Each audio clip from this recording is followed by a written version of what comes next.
Devenir ambassadeur de paix, observateur des processus électoraux et des droits de l'homme pour mieux promouvoir les valeurs démocratiques sur le continent. Il s'agit là de l'expérience que le réseau international des ambassadeurs et artisans de la paix, en sigle RIAMAPAIX, partage à certains aspirants qui se sont inscrits à la deuxième session de formation qu'organise cette structure avec ses partenaires, à savoir les deux coordinations d'ODIAF des principales villes du Congo. Ceci sous la supervision de M. Cephas Germain Ewangi, secrétaire permanent du Conseil consultatif de la société civile et des ONG, qui a ouvert cette assise ce 11 septembre 2024.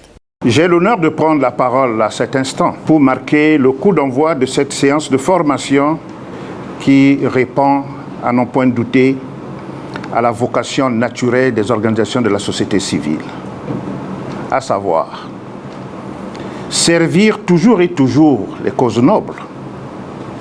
À titre illustratif, la promotion et la protection des droits de l'homme, la promotion de la bonne gouvernance, l'assistance aux populations vulnérables, le respect de la dignité inhérente à tout être humain. De contribuer aux côtés des pouvoirs publics comme partenaires stratégiques à l'atteinte des objectifs visant l'amélioration des conditions d'existence de tous les êtres humains sans exclusif. La mission des observateurs est donc de rassurer, d'apaiser et de veiller à la bonne organisation des élections en vue d'en témoigner sur sa crédibilité ou non auprès des opinions entendues tant nationales qu'internationales. Je vous exhorte à vous consacrer pleinement pour bénéficier au maximum du contenu si riche de ce séminaire et faisant vôtre cet enseignement du penseur Léonard de Vinci, à savoir: l'apprentissage est la seule chose que l'esprit n'épuise jamais, ne craint jamais et ne regrette jamais. Plein succès aux présentes assises que je déclare ouvertes et vous remercie pour toute votre aimable attention. Le docteur Rabi Trésor Kofi, qui en est le principal formateur de cette deuxième session, nous parle de ce profil d'observateur international.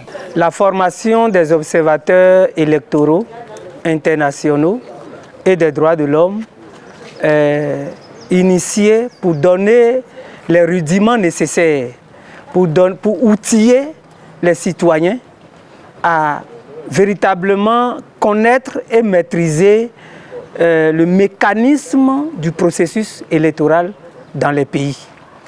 Et partout où nous passons, d'abord, pendant la formation, nous donnons les bases que chaque aspirant devait avoir pour être un vrai observateur. Ensuite, sur le terrain, il apprend aussi des choses sur le terrain. Il n'y a que sur le terrain qu'il y a des choses qu'il va apprendre. Donc c'est une formation complète qu'on donne. La formation va durer 3-4 jours pour donner les rudiments nécessaires, la base qu'il faut pour un observateur.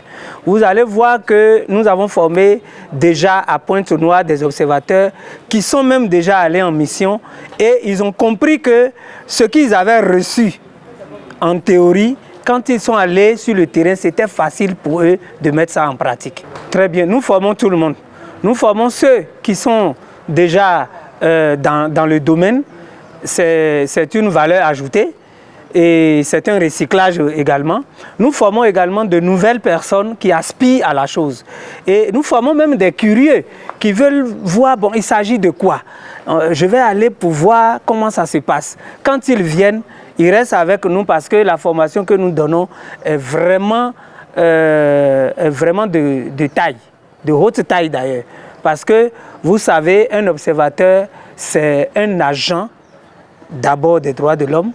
Donc nous formons nos observateurs à la connaissance des droits humains. Le Conseil supérieur des églises de Réveil du Congo, représenté ici par le pasteur Germain Lubota, a félicité l'ensemble des organisateurs, notamment les deux coordinations d'ODIAF, ainsi que leur allié RIAMAPAIX pour cette initiative qui vient renforcer l'expertise de ces aspirants qui sont pour la plupart des hommes d'évangile et acteurs de la société civile.